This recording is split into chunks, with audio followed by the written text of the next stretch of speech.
All right. He's back there saying that we're on. Good. Okay, so we're back. All right, let's flip over now to Engl's talking about the great towns. And obviously, if you know anything about Engels, the great partner with Karl Marx, clearly he is not going to agree with Macaulay, especially with the kind of argument that we just heard from Macaulay. And he's going to take a very interesting tack by drawing our attention to a lot of, the facts about poverty and the facts about the poor. One of the things that Macaulay wants to do is to stress the progressive view of history. And if we can go to the PowerPoint, please. What we have then is industrialism as progress. And this is what is often called the progressive view of history. That is to say that history itself is a record of more or less continual progress towards higher and higher levels of civilization, and that, as Macaulay says, yes, you can have setbacks, such as the collapse of the Roman Empire or the kinds of defeats that the Italian city-states underwent in the 16th century, but that if you look at the long stretch of history, what you see is more or less continual progress. That's the progressive view of history. Here, of course, we're going to have a critique. We've already talked about the fact that a critique is largely implied in Romanticism, that the Romantics are going to argue that as we have been squeezed into big cities, and particularly the poor have been squeezed into the most squalid parts of big cities, that the price we have paid for the progress we have made has been far too high in human terms, and that we have been cut off from nature, which is, as Wordsworth and others would have said, the true source of all our moral being. Here, however, we have other kinds of critiques. Explicit descriptions of working and living conditions of the working poor in Engels, Locke, and Dickens. So let's look and see what Engels has to say here.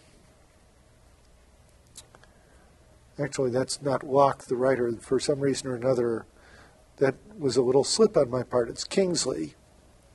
Kingsley, Locke is the name of his work. Kingsley. Engels, Kingsley, and Dickens. Kingsley is also in our text. Yeah, oh well. So, this is beginning in the 7th edition on page 1706. And for those of you not using this edition, it is about 1, 2, 3, 4 pages into the text. I will now give a description of the working class districts of Manchester, a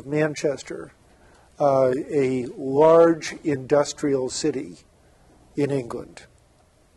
The first of them is the Old Town, which lies between the northern limit of the commercial quarter and the River Irk. Here, even the better streets, such as Todd Street, Lord Millgate, Long Millgate, Withy Grove, and Shude Hill, are narrow and tortuous. The houses are dirty, old, and tumble-down. The side streets have been built in a disgraceful fashion.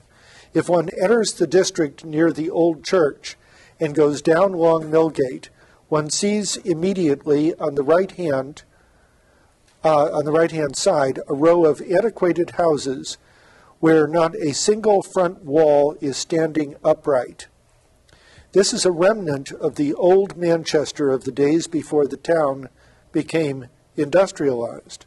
The original inhabitants and their children have left for better houses in other districts, while the houses in Long Millgate, which no longer satisfied them, were left to a tribe of workers containing a strong Irish element. The Irish having all kinds of economic difficulties at home and migrating to England as well as to the United States and Canada and Australia and so forth. Here one is really and truly in a district which is quite obviously given over entirely to the working classes, because even the shopkeepers and the publicans, that is to say the barkeeps, of Long Millgate make no effort to give their establishment a semblance of cleanliness. The condition of this street may be deplorable, but it is by no means as bad as the alleys and courts which lie behind it, and which can be approached only by covered passages so narrow that two people cannot pass. Anyone who has never visited these courts and alleys can have no idea of the fantastic way in which the houses have been packed together in disorderly confusion, in impudent defiance of all reasonable principles of town planning. And the fault lies not merely in the survival of old property from earlier periods in Manchester's history. Only in quite modern times has the policy of cramming as many houses as possible onto such a space as was not utilized in earlier periods reached its climax. The result is that today not an inch of space remains between the houses, and any further building is now physically impossible.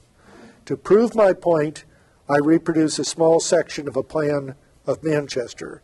It is by no means the worst slum in Manchester, and it does not cover 1/10 of the area of Manchester. We'll then skip down about 10 lines or so into the next paragraph. Let's just look at a couple more sentences. The worst courts are those leading down to the Irk, that's the river. In one of these courts, just at the entrance where the covered passage ends, there is a privy without a door. This is a public bathroom, without or restroom, without a door.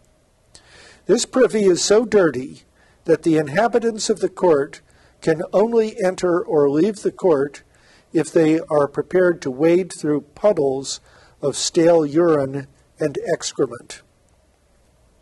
Anyone who wishes to confirm this description should go to the first court on the bank of the Irk above Ducie Bridge. See what this is? It's a piling up of facts. One fact after another fact after another fact. Several tanneries are situated on the bank of the river, and they fill the neighborhood where the people live, of course, with the stench of animal putrefaction. The only way of getting to the courts below Ducie Bridge is by going down flights of narrow, dirty steps, and one can only reach the houses by treading over heaps of dirt and filth. Well, clearly, from his point of view, history for the people, at least of this area in Manchester, has not been one of great progress and unlimited possibility to which people can cheer, or for which people can cheer with hope. So, this is to point to the dark underside of urban life, and the squalor of urban life is lived by the urban poor. And in the 19th century, this was a terrible, terrible problem. Not that it doesn't continue to be a problem, but it was an even greater problem in the 19th century in places like Manchester. So that's part of the critique of industrialism going hand in hand, by the way, with urbanization. there were, if we can go back to the screen, please, there were efforts at reform. You've probably heard of the Chartists and the Chartist movement, which was a movement to try to democratize England. And then, of course, the suffrage movement, which obviously was a further effort to democratize England, because the suffrage movement was arguing not only for full rights of citizenship for men, but also for women, including the right to vote. Whereas the earlier Chartist movement had not only advocated various kinds of democratic reforms, but also had advocated that all men, whether working men or not, have the right to vote. But that obviously was not enough, so that the suffrage movement really became an effort to try to have the same kinds of rights for women, including the right to vote. And in the 20th century, when the suffrage movement succeeded, at first in England, it was only allowable for women at the age of 30 or above to vote. I mean, men could vote at 21, but women could not vote until they were 30. But of course, that ultimately was changed too. And another movement for reform was labor organizing. And we're going to come back to this when we look at Dickens, because Dickens in particular is looking at the conditions of the mining and mill towns and the horrible conditions to which working people were subjected. Carlyle also wants reform, but he wants reform of a different kind and coming from a different direction than somebody like Engels does or even Dickens does. Carlyle, in Past and Present, has a section entitled in our text, Captains of Industry, and we don't need to go through that in detail here, except to note, and you can look at it for yourselves, but except to note that what he does is he argues that the new aristocracy consists of what he calls the captains of industry. That the old monarchy and the old aristocracy are really dead or at least dying. And of course there were still in various places in England and Scotland and Ireland and Wales, I'm talking about the British Isles alone now, there were the old aristocrats with the old money. And of course there was the old landed gentry as well. But increasingly, wealth was now being passed into the hands of those who were the captains of industry, the new capitalists, who were becoming, in many cases, extravagantly wealthy, and many of them far more wealthy than the old aristocrats, so that one might hold a title but actually be relatively poor. I don't mean poor in the sense of Engl's Manchester, but relatively without means. Whereas people who did not have any kind of aristocratic background might very well have risen in the new capitalist system to become de facto aristocrats, or what Carlyle calls captains of industry. And he calls upon this new moneyed class, this new powerful class, which really was coming into far more power than the old regime. He calls upon them to take the leadership in reform, to accept their responsibilities, social and moral responsibilities, to bring about reforms that would be reasonable and humane in the system. And so that's the kind of thing that Carlyle is advocating. And then we're going to see that there are other people like Arnold and Ruskin who are going to make similar arguments for reform based upon the dehumanizing conditions to which many working people were being reduced. So, okay, this becomes also one of the great themes of the Victorians, and of course continues, as I've said over and over again, on well beyond the Victorian period as such.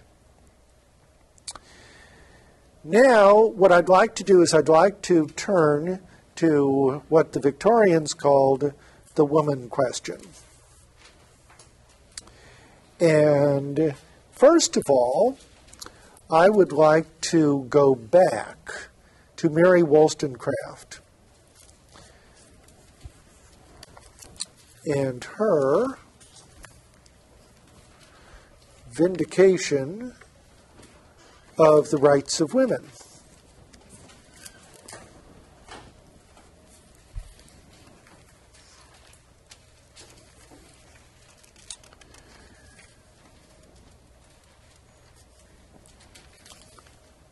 Okay, and we're talking about a work that was done in 1792. In 1792. And you're going to be hearing arguments that are still very, very familiar to us today. 1792. Talk about somebody who was ahead of her time. Mary Wollstonecraft, remember, was also married to William Godwin. I talked about this last time. Who was a very famous political thinker, radical political thinker in England in the late 18th and early 19th centuries. And their daughter, Mary, married the poet Shelley, became Mary Shelley, probably best known as the author of Frankenstein, but also a very interesting person in her own right, and a very interesting person even over and above her having authored Frankenstein. And, you know, they were part of an extraordinary group, both in England and then when Mary and Percy Shelley went into exile, they were joined by Byron and various other artists and intellectuals and had a really very creative group of people in Italy who inspired one another in their artistic endeavors. Well, here's Mary Wollstonecraft. And once again, in the 7th edition, I'm beginning on page 168. She has said that she's paying special attention to women in the middle class.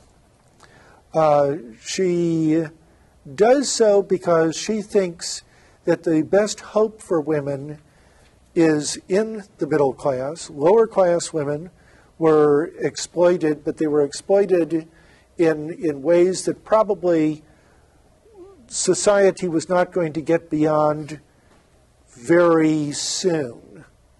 Should get beyond, but probably was not going to get beyond very soon. And aristocratic women, she really was not concerned about them. So she's going to attend mainly to women in the middle class. And so beginning in the middle of that page, she says, "My own sex, I hope, will excuse me if I treat them like rational creatures." Obviously, she's being ironic. I hope that my fellow women will excuse me if I treat them like rational creatures, instead of flattering their fascinating graces and viewing them as if they were in a state of perpetual childhood, unable to stand alone. I earnestly wish to point out in what true dignity and human happiness consists. I wish to persuade women to endeavor to acquire strength both of mind and body, and to convince them that the soft phrases, susceptibility of heart, delicacy of sentiment, and refinement of taste are almost synonymous with epithets of weakness, and that those beings who are only the objects of pity and that kind of love, which has been termed its sister, will soon become objects of contempt. Dismissing, then, those pretty feminine phrases which the men condescendingly use to soften our slavish dependence. I mean, she's pulling no punches here, right? And despising that weak elegance of mind, exquisite sensibility, and sweet docility of manners, supposed to be the sexual characteristics of the weaker vessel, I wish to show that elegance is inferior to virtue, that the first object of laudable ambition is to obtain a character as a human being, regardless of the distinction of sex, and that secondary views should be brought to this simple touchstone. I know, this is strong stuff. And, I know I've said this before, but this is also 1792.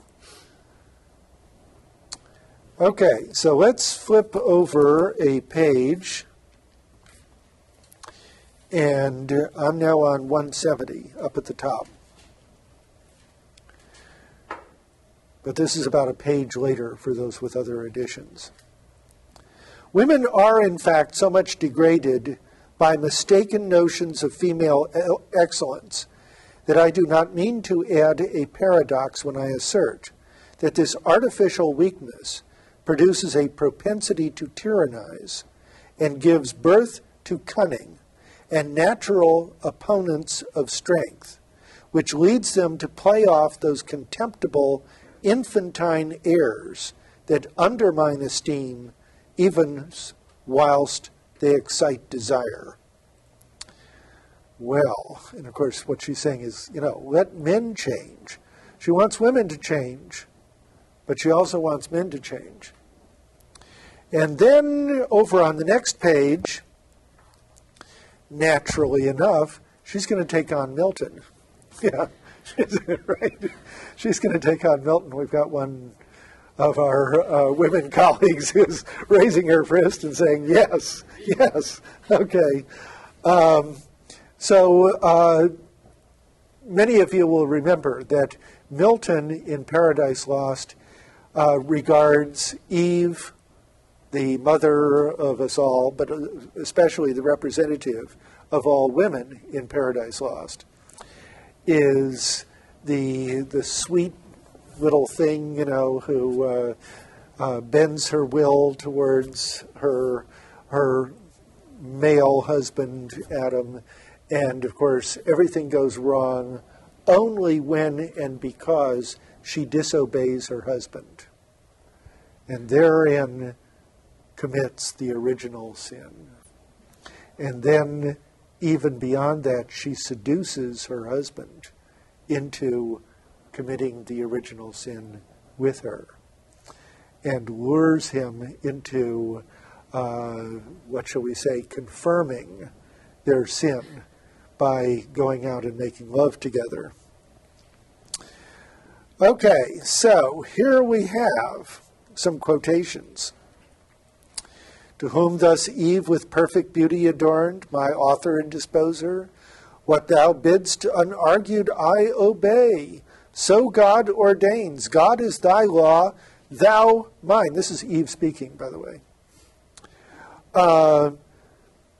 You see, God is thy law. God is Adam's law, and Adam is her law. To know no more is woman's happiest knowledge and her praise. Okay? And this goes on, by the way. Well, let's flip over 3 to 4 more pages.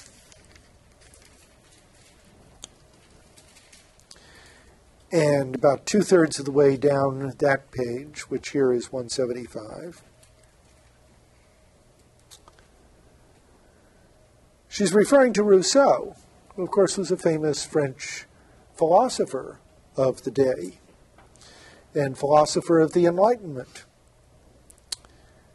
Rousseau, see, this is even Rousseau, not somebody else who's unenlightened, but this is even Rousseau, declares that a woman should never, for a moment, feel herself independent, that she should be governed by fear to exercise her natural cunning, and made a coquettish slave. It's interesting, a coquettish slave. What does that mean? Coquettish? What's the word coquettish mean? Yeah, it's flirtatious, right. In order to render her a more alluring object of desire, a sweeter companion to man, whenever he chooses to relax himself. He carries the arguments which he pretends to draw from the indications of nature still further, and insinuates that truth and fortitude, the cornerstones of all human virtue, should be cultivated with certain restrictions, because with respect to the female character, obedience is the grand lesson which ought to be impressed with unrelenting vigor. And look at her reply. What nonsense! What nonsense! When will a great man arise with sufficient strength of mind to puff away the fumes which pride and sensuality have thus spread over the subject? If women are by nature inferior to men, their virtues must be the same in quality, if not in degree, by virtue, or virtue is a relative idea. Consequently, their conduct should be founded on the same principles and have the same aim. Connected with man as daughters, wives, and mothers, their moral character may be estimated by their manner of fulfilling those simple duties. But the grand end of their exertions should be to unfold their own faculties and acquire the dignity of conscious virtue. Okay? Over on the next page, down toward the bottom, she now is responding to a certain Dr. Gregory and talking about his errors in his celebrated legacy to his daughters. And she says, this Dr. Gregory advises them, his daughters, to cultivate a fondness for dress, because a fondness for dress, he asserts, is natural to them. A fondness for dress? I am unable to comprehend what either he or Rousseau mean when they frequently use this indefinite term. Of course, natural. If they told us that in a pre-existent state the soul was fond of dress and brought this inclination with it into a new body, I should listen to them with half smile, as I often do when I hear a rant about innate elegance. But if he only meant to say that the exercise of the faculties will produce this fondness, I deny it. It is not natural, but arises. Okay, what is not natural? A fondness for dress, for pretty clothes, is not natural, but arises like false ambition in men from a love of power. Dr. Gregory goes much further.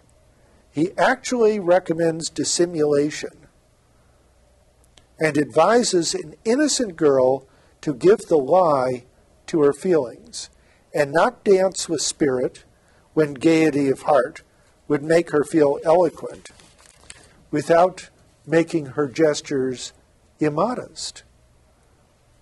Well, in the name of truth and common sense, why should not one woman acknowledge that she can take more exercise than another, and so on and so on? Okay, she goes on in the third paragraph on that page. In a seraglio, I grant that all these arts are necessary. What is a seraglio? Yeah, a harem, okay? all these arts are necessary. You know, obviously she's not saying that for the women of England or any, free country that these arts are necessary. The epicure must have his palate tickled, or he will sink into apathy. In other words, the sensualist man must have his palate tickled, or he will sink into apathy. But have women so little ambition as to be satisfied with such a condition? Can they supinely, what does supine mean? What does the word supine? Yeah, lie on your back. Yeah, lying back, right.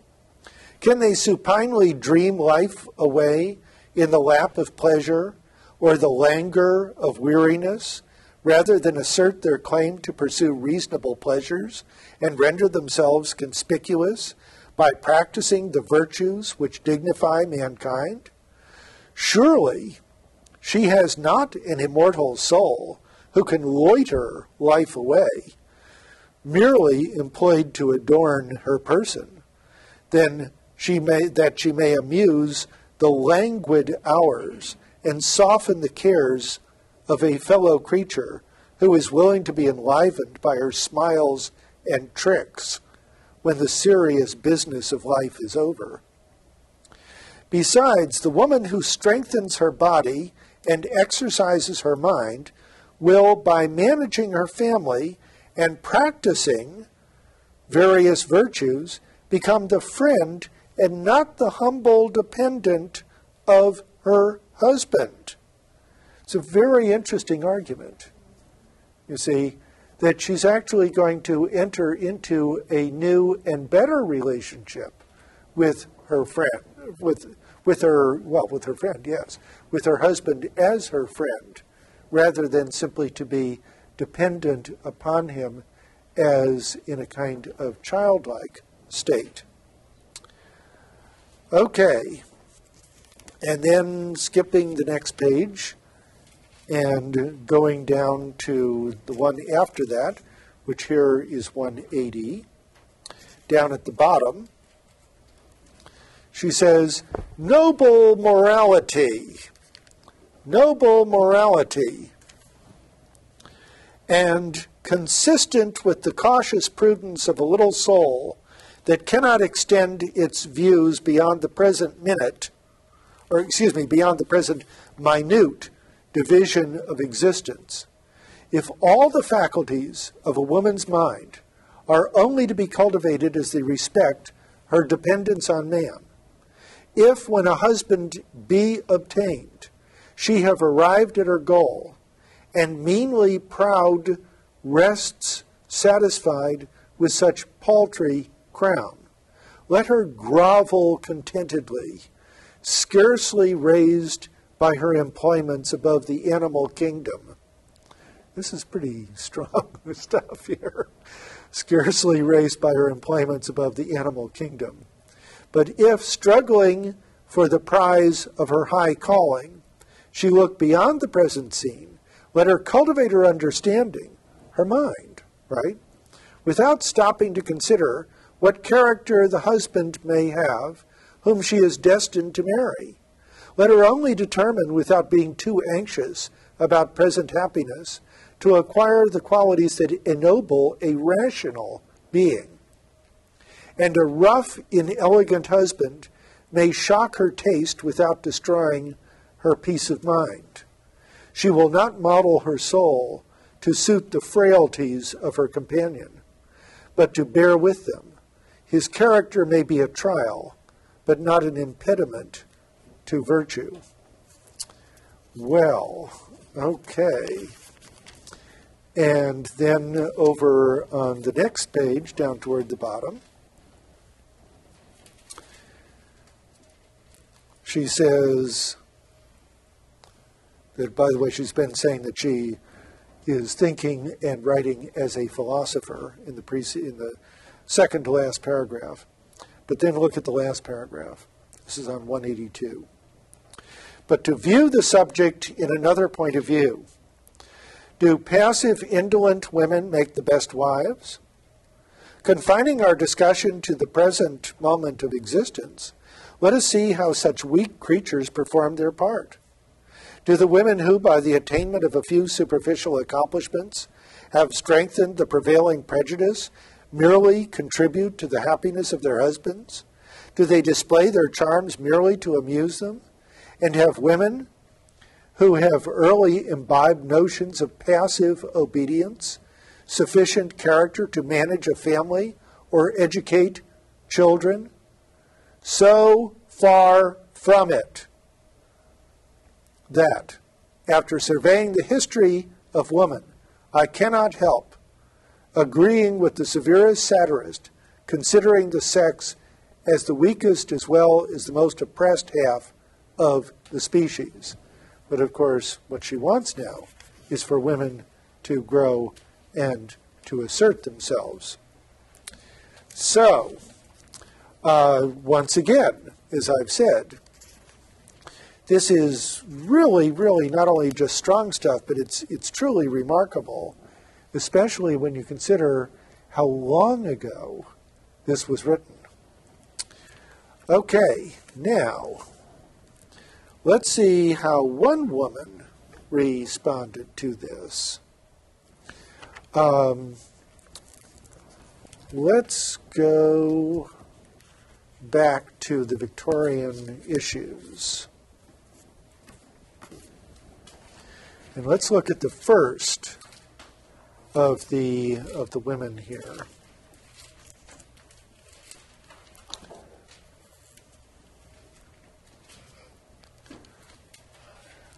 This is Sarah Stickney Ellis. Okay. Her book, originally published in 1839, was a runaway bestseller and sold out 16 editions in 2 years. Okay? I mean, this is just fantastic. It was so popular. It was popular not simply among men, but also among women. That's part of the story here.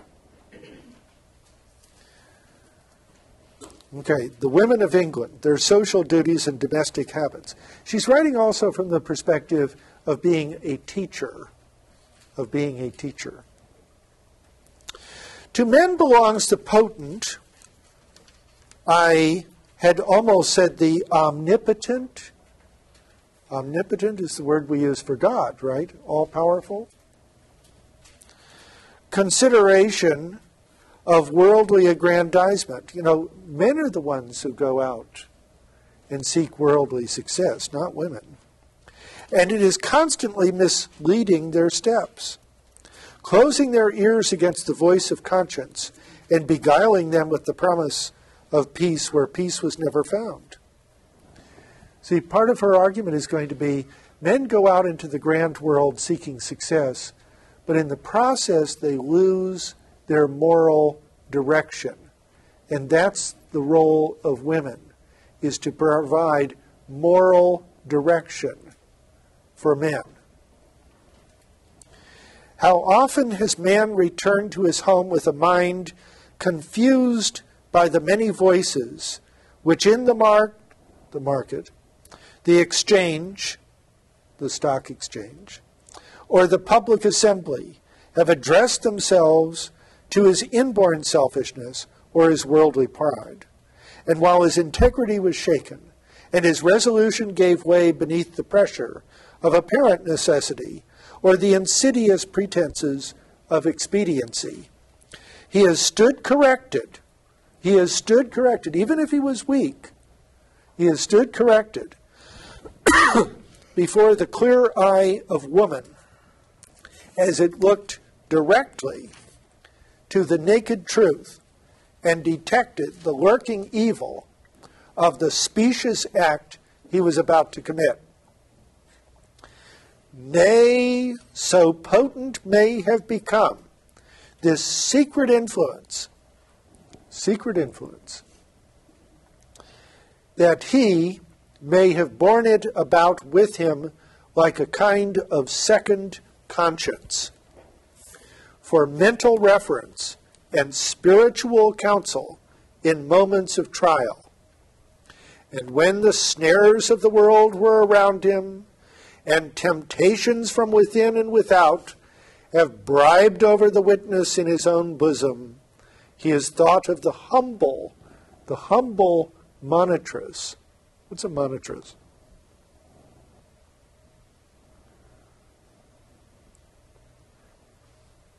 It's the female version of monitor, right? The one who is a kind of overseer, kind of watchdog. The humble monetarist who sat alone, guarding the fireside comforts of his distant home, and the remembrance of her character, clothed in moral beauty, has scattered the clouds before his mental vision and sent him back to that beloved home, a wiser and a better man. See, the point that she's getting at is that women have the responsibility for being the moral centers of the family and the moral guides for men. You know, one of the arguments in favor of coeducational schools in the 19th century was, do you know? Not simply that boys and girls should get equal education. I mean, there was that argument, of course. The other argument, which was considered a very forceful and compelling one, was that if you put girls in the same classroom with boys, they would have a kind of morally restraining influence on the boys, so that the boys would behave better because the girls were present. Okay? And their characters would be improved as a result of the presence of the girls. Well, okay. See, it's always the responsibility. I mean, you know, men are just rough, hairy-legged beasts, right? I mean, we all know that. So, you know, and boys will be boys and all the rest of it, you know. So they have to have a good woman who will guide them. And that's the responsibility, according to Mrs. Ellis, of woman. The women of England, possessing the grand privilege of being better instructed than those of any other country, in the minutiae, in what, by the way? In algebra, in calculus, in philosophy, in languages, you know, better instructed than those of any other country, in the minutiae of domestic comfort, okay, of embroidering, for example, have obtained a degree of importance in society far beyond what their unobtrusive virtues. See, watch these adjectives. They're very interesting. Their unobtrusive virtues would appear to claim. The long-established customs of their country have placed in their hands the high and holy duty of cherishing and protecting the minor morals of life. See how she qualifies everything? The minor morals of life, not the big things. From whence springs all that is elevated in purpose and glorious in action. The sphere of their direct personal influence is central and consequently small. But its extreme operations are as widely extended as the range of human feeling. Not human thinking, but human feeling. They may be less striking in society than some of the women of other countries, and may feel themselves on brilliant and stirring occasions as simple, rude, and unsophisticated in the popular science of excitement. This is with a view to Guess Who the scandalous French. Remember, this is an English woman who's writing this.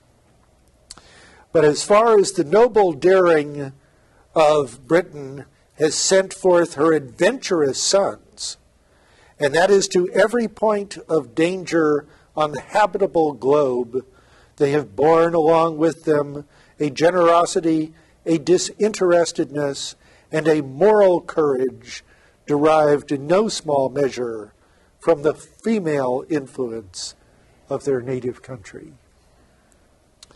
It is a fact, well worthy of our serious attention, and one which bears immediately upon the subject under consideration, that the present state of our national affairs is such as to indicate that the influence of woman in counteracting the growing evils of society is about to be more needed than ever. She doesn't mean, by the way, giving women the vote. She just means for women to exercise their moral influence within their own domestic spheres.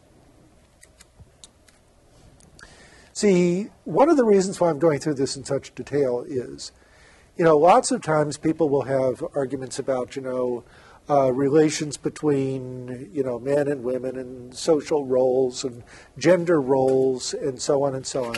And sooner or later, somebody is going to say, well, you know what they used to say about women and about women's roles? Who said these things? Where? When? Under what circumstances? In what books? In what forums? Okay? You want to know? You want to see evidence?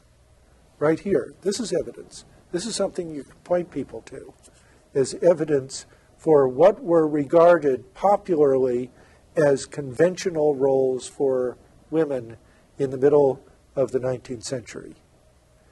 And once again, one of the things that gives support to the claim I just made is the very fact that this was just an absolute runaway bestseller. A runaway bestseller.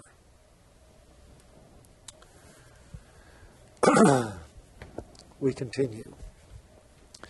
In order to ascertain what kind of education is most effective in making woman what she ought to be,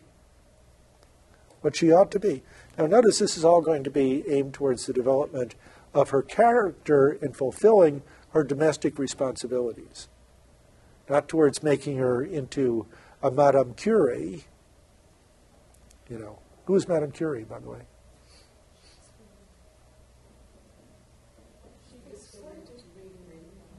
Yeah, right, exactly. She's the person, the scientist, who discovered radium and radiation and X-rays. I mean, that whole technology and our knowledge of it would not have existed without her, in which she was assisted by her husband. It was really, though, she who was the principal investigator and the great discoverer.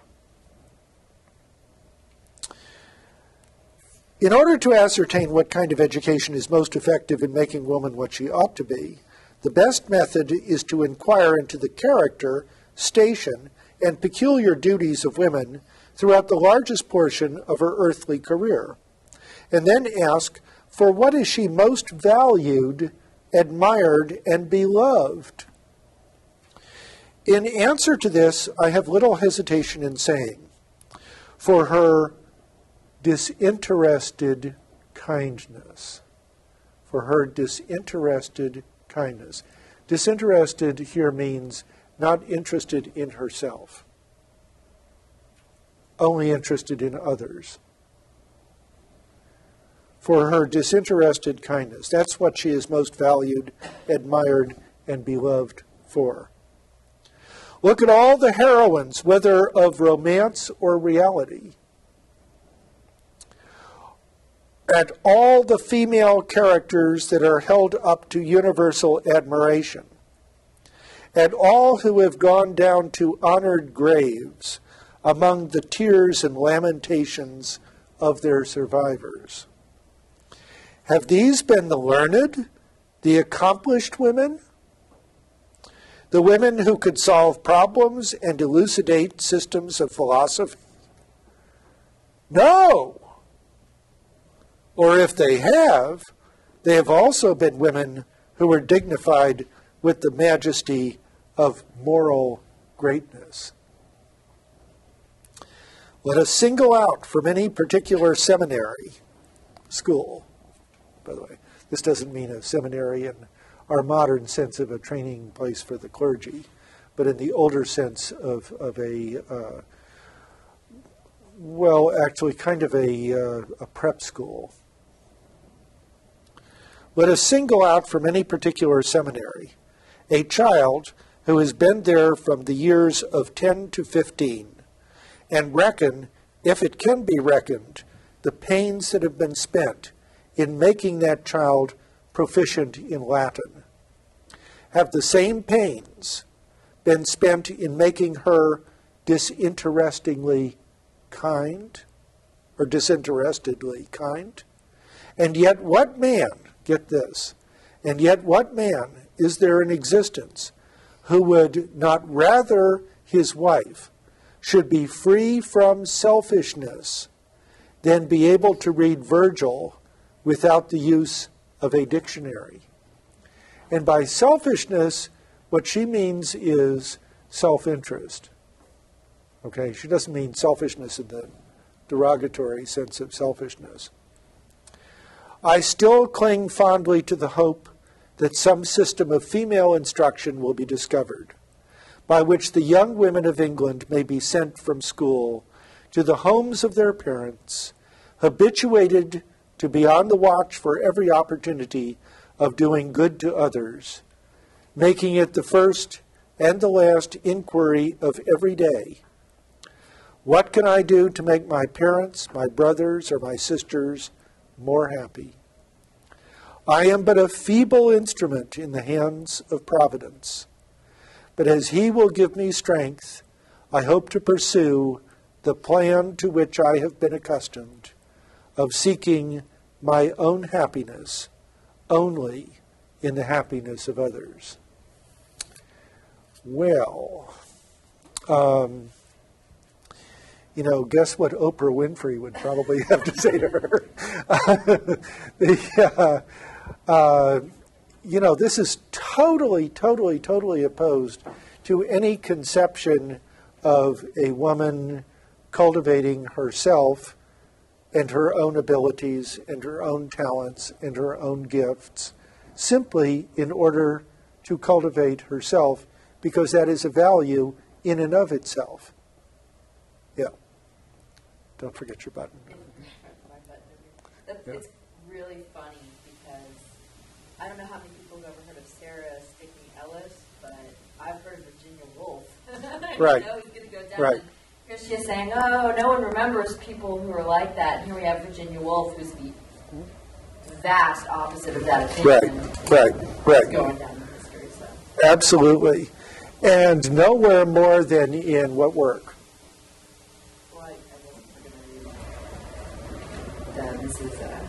Well, Mrs. Dalloway, yeah, and some of the other novels.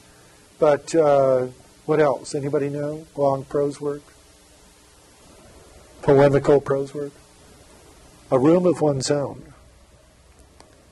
That what a woman needs is enough money so that she's not dependent on others, enough money of her own, so she's not dependent on others, and a room of one's own. Some place where she can go, and that's her room. And that doesn't mean just literally room, by the way, but some space, that she can go to that is her space.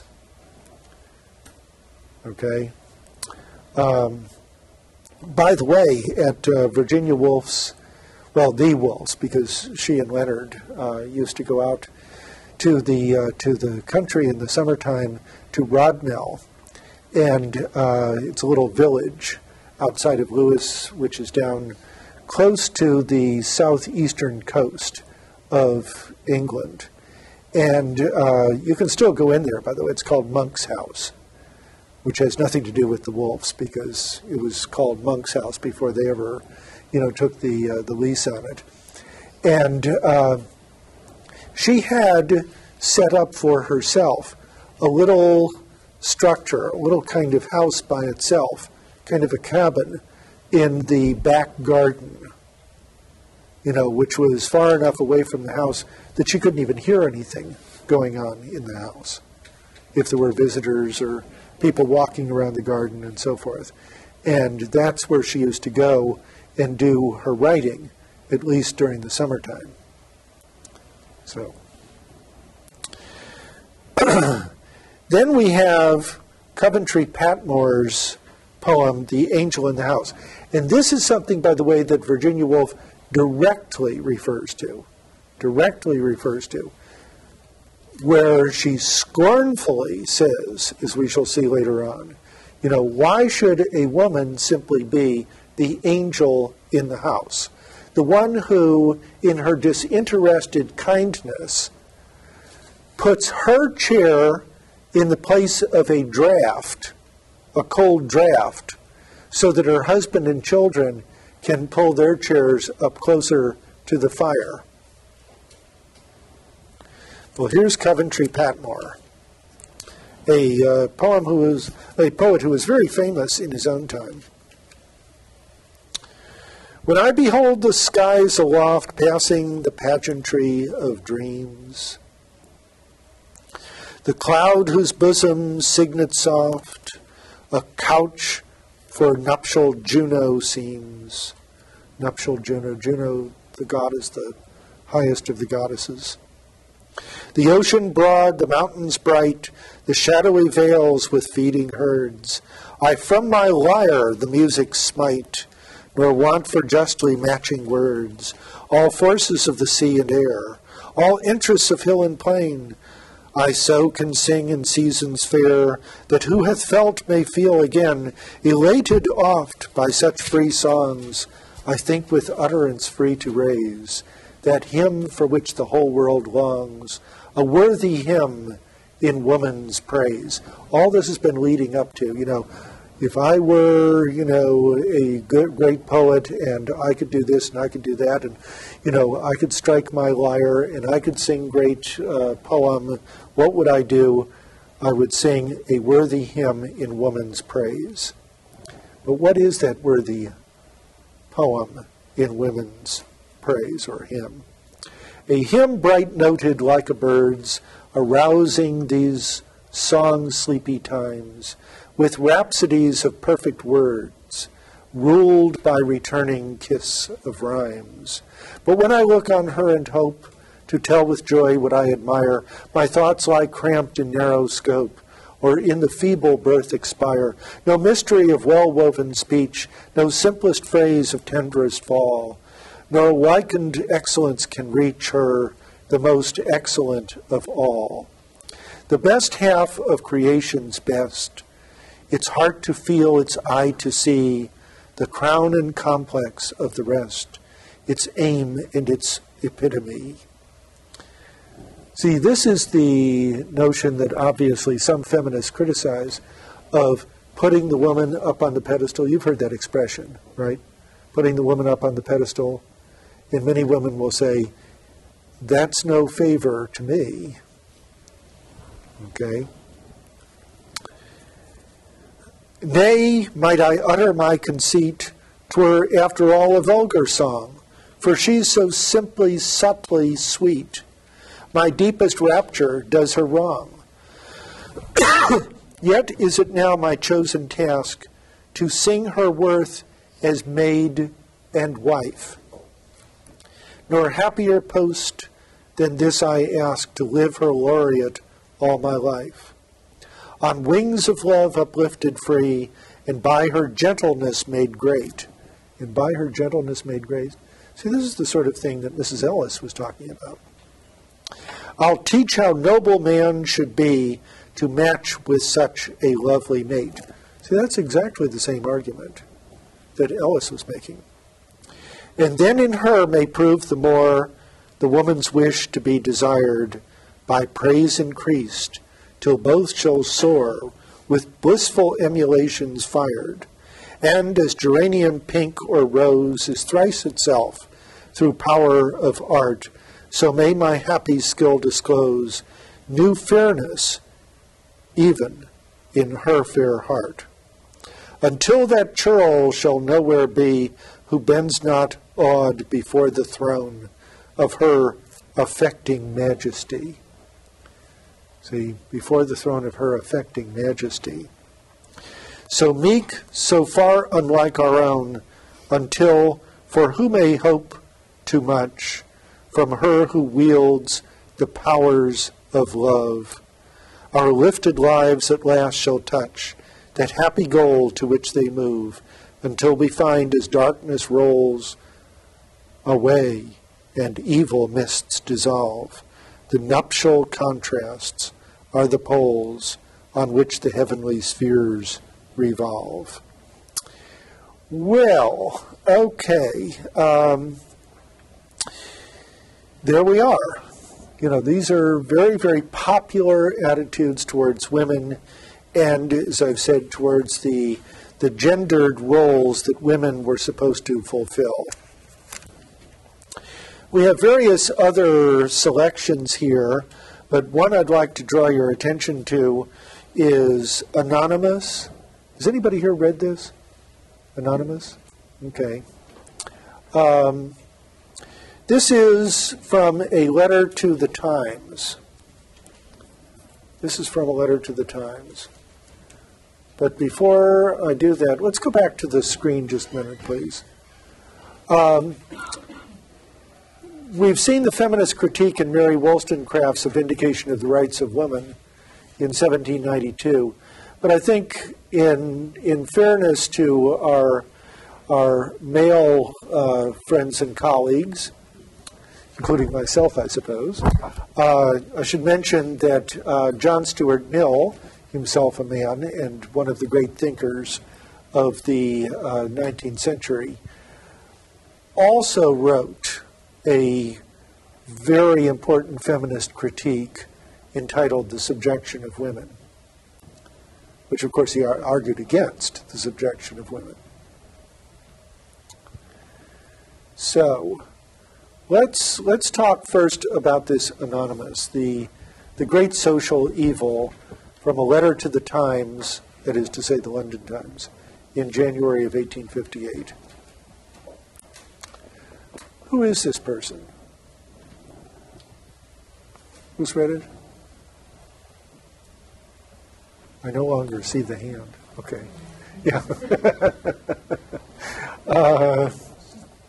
Yeah, go ahead, Chris. She's basically a prostitute, but she's not one from the real lowly, poor family. She just ended up that way, but she describes how she became that way because she never had any virtue. How could she lose her virtue if she never had any to begin with? She was never taught what virtue was. Mm-hmm. Mm-hmm.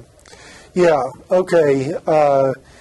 Basically what she's doing is she's talking about what it is to be a woman, but a woman who was scorned by all of the conventional moralists and all of the proper people of the time.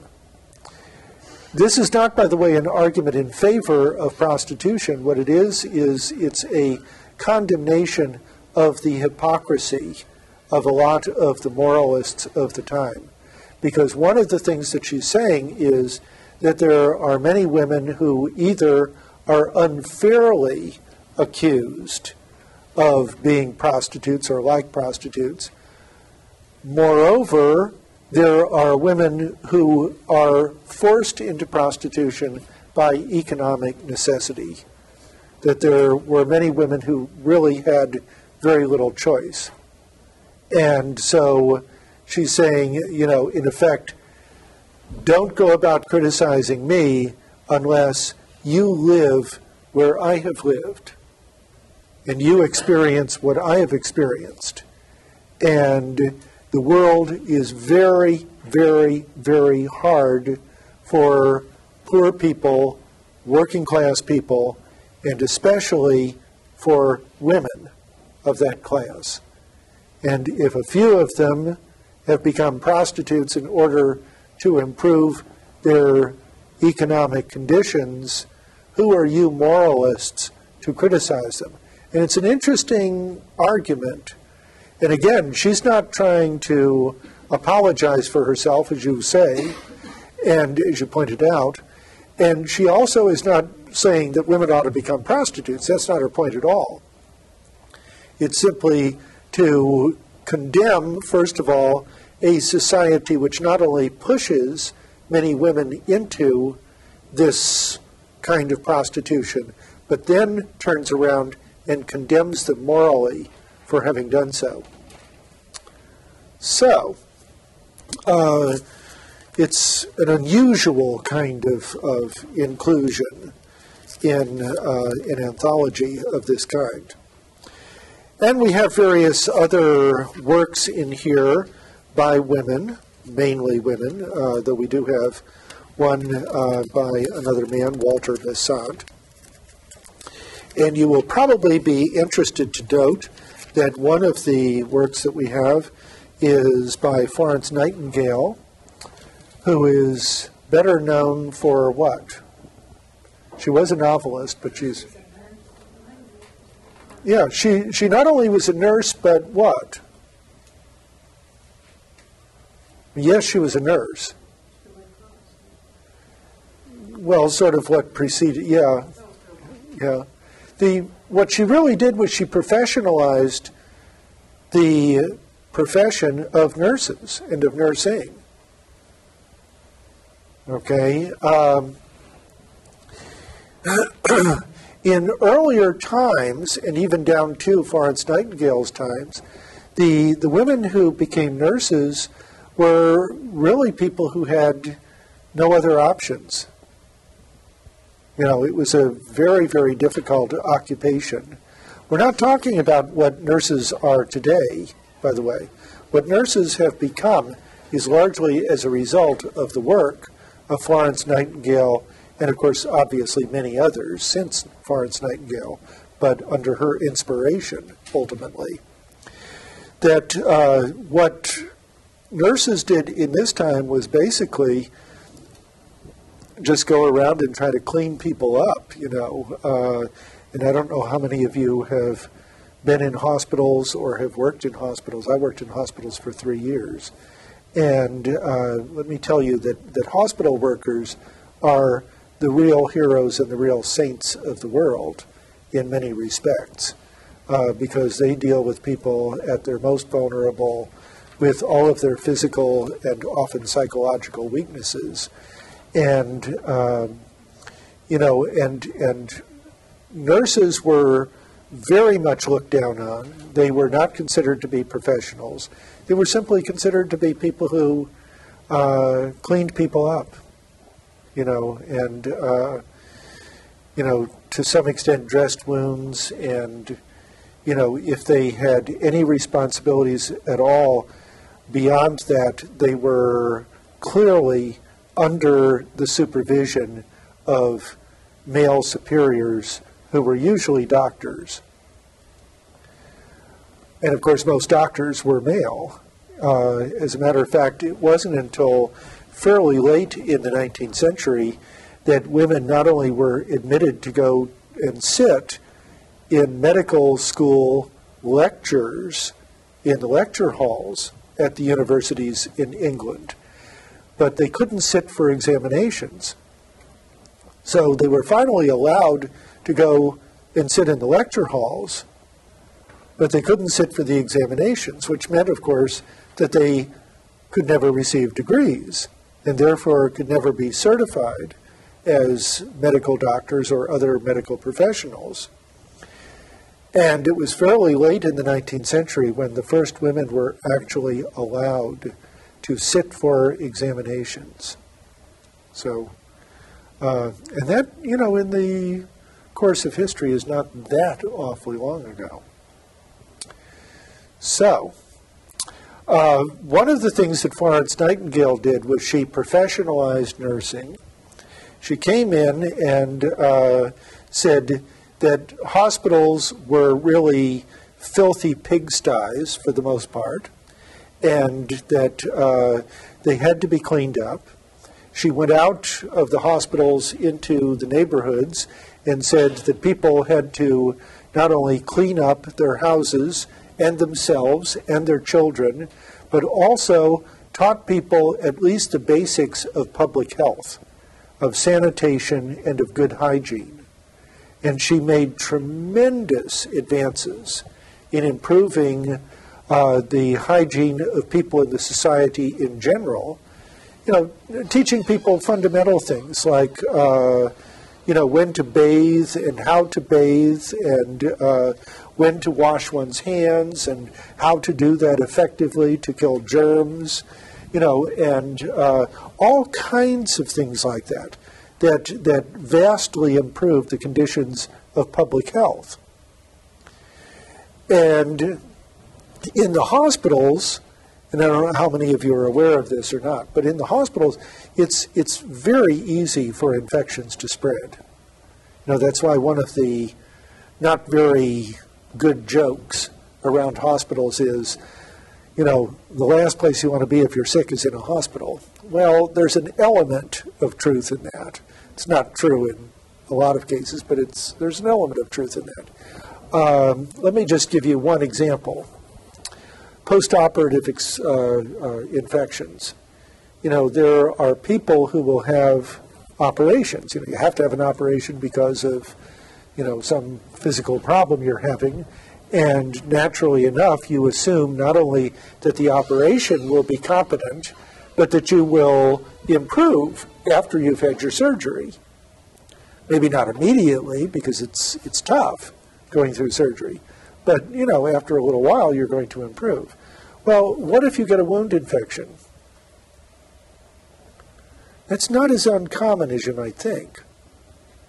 And it's something which is totally 100% preventable, because the postoperative infections in surgical wounds occur as a result of somebody carrying the dangerous microbes into that room and infecting the person at the person's most vulnerable point. That's the kind of thing that Florence Nightingale was so concerned about. Not just that, but that was one of the kinds of things. To improve the conditions of obstetrics. I mean, women had their babies in just any place that the baby decided to come, right? And if you're lucky, maybe you could be in a clean home. But if you weren't lucky, you might be having your baby under the most deplorable conditions and without the attention of people who were even marginally competent to help you if anything went wrong. And so Florence Nightingale took a very, very active role in that kind of thing as well. Now, many of these had to do with women's health, but she was just as concerned about men's health as well. And she went off to the war at one point and was actually professionalizing the army nurses to better take care of the soldiers in wartime. And she also was, like Margaret Sanger, very much interested in family planning, and which, of course, among other things, meant contraception and giving advice, I mean real advice, to women and to men about family planning. And of course, they got themselves into terrible trouble. And women and men who worked with them, because they often would have men working with them as well. Some of them would be doctors, but some of them would be, you know, other men who were helping out, would simply be thrown into jail. Sometimes they were simply beaten by the police. There are stories, well-attested stories, of women in such circumstances and on suffrage marches who were perfectly peaceable, women and some men. And the police would come in on orders from their superiors with clubs and just start literally beating the women and the men and children, literally beating them in order to drive them from the streets. Well, I mean, this happened in places like London, you know, and these stories are well attested. This is not, you know, just something that some wild person is fabricating. Okay, so the other thing, if we can go back to the screen very briefly, we're running out of time today, but you might look at, it's very short, is a poem by Anna Letitia Barbauld called The Rights of Woman. The first few stanzas, you'll think, well, here's a woman writing just right about the same time as Mary Wollstonecraft, until you get to the last two stanzas of her poem, in which she does a turnabout and claims that the only way for a woman really to survive and even to thrive is by being submissive and obedient to her man. Well, okay. The other, if we can go briefly back to the screen, our remaining seconds, is the optional paper topic about colonial and post-colonial experiences in the old British Empire. And what I'm showing up here is mainly for the people who are watching this at a distance, because they'll have the technical ability to stop this frame by frame if they want to. But this is essentially what, for those of you who are here with me right now, I was talking about at great length at the beginning of our class period today. So, we will next time be going on further with the Victorians. See you then.